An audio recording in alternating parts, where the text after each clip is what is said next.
2 weeks ago, after nearly 150 Iran-backed attacks on U.S. personnel in Iraq and Syria, a reporter asked President Biden if he had a message for Iran. The president confidently replied, quote, "I've already delivered the message to Iran. They know not to do anything." Well, the commander-in-chief had the temerity to suggest that the world's most active state sponsor of terrorism was effectively deterred. Well, repeated attacks since then, including a deadly attack in Jordan that killed 3 American soldiers and injured dozens more, suggest otherwise.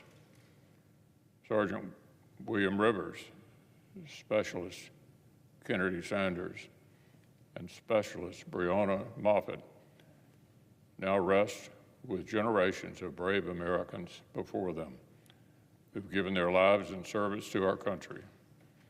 I know my colleagues join me in grieving with the families and comrades they leave behind.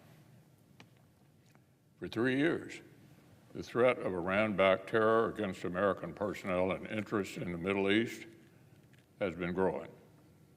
Iran is emboldened and believes it can use its proxies to attack America with impunity.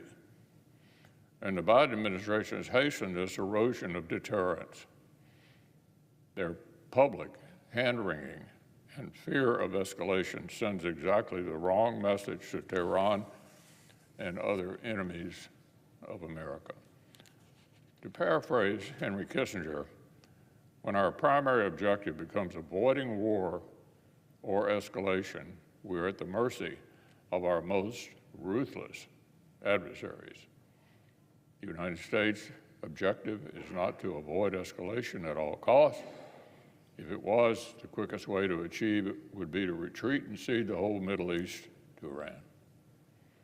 Instead, our objective is to compel Iran and its proxies to stop attacking American forces and our interests in the region, and to preserve American influence in a critical part of the world.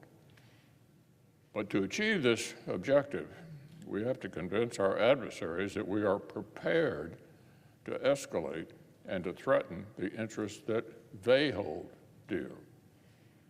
If the Iranian regime thinks America is most afraid of escalation, it will use that fear because it believes it will drive us from the Middle East, just as we were driven from Afghanistan.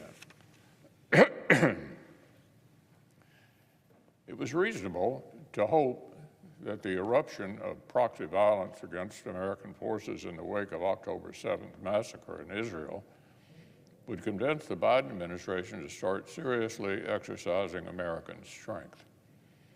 It was reasonable to hope that a global superpower might finally begin to act like one.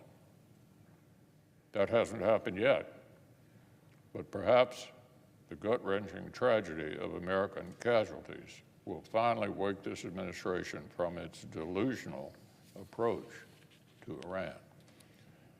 Yesterday, the Secretary of Defense echoed President Biden's hollow assurance from earlier this month, insisting that the administration, quote, "will not tolerate attacks on U.S. forces, and we will take all necessary action to defend the U.S.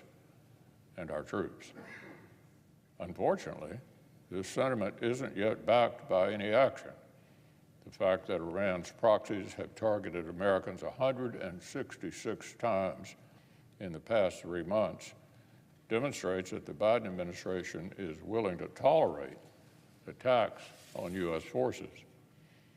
The question for the commander-in-chief is whether his actions in the coming days will convince Iran and its proxies that America's tolerance has been exhausted. It's time for the administration to provide senators with a briefing on the current situation in the Middle East. As I've said before, the president has the necessary authorities to to strike those responsible for killing and wounding Americans, targeting our interests, and threatening our allies in the region. He has the capacity to go after the Iranians who sponsor and direct this campaign. But his administration has an obligation to inform Congress of its objectives and strategy, and to explain why their attempts to deter Iran and its proxies have, as yet, been unsuccessful.